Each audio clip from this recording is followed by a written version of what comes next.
হতে পারেন আপনি কোটি টাকার মালিক, কিন্তু এই বাড়িটা আমার। গলাটা নামিয়ে কথা বলুন। তাই বলে আপনি আমার একমাত্র অবিবাহিত ছেলের সঙ্গে এটা করতে পারলেন? আপনার ছেলে আমার একমাত্র বৌমাকে বিরক্ত করে, তাই আমি আপনার ছেলেকে বেঁধে রেখেছি। এই তোর মা তো এত বছর মারা গেছে, আমারও তো গা হাত পা কামড়ায়। কই আমি কারো বউয়ের সঙ্গে এরকম জড়াজড়ি করেছি? শোনো, স্বামী মরে যাওয়ার পরে আমার এই যৌবনের মরা গাঙে একবার যদি বানাসে, আপনি কিন্তু ঠেকাতে পারবেন না। আচ্ছা ঠিক আছে, আমার ছেলেকে ছেড়ে দিতে কত টাকা চাই বলুন? কি? এই চম্পাকে আপনি টাকার লোভ দেখান? ঠিক আছে, তাহলে আপনি কি চান বলুন? বিয়ে। আমার একমাত্র অবিবাহিত ছেলে আপনাকে বিয়ে করবে?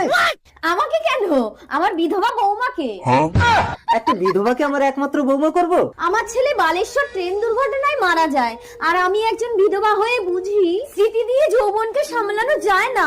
এটা শারীরিক নির্যাতন, মানবিক অপরাধ। তাই আসুন আমরা সকলে মিলে বিধবা বিবাহে সম্মত হই।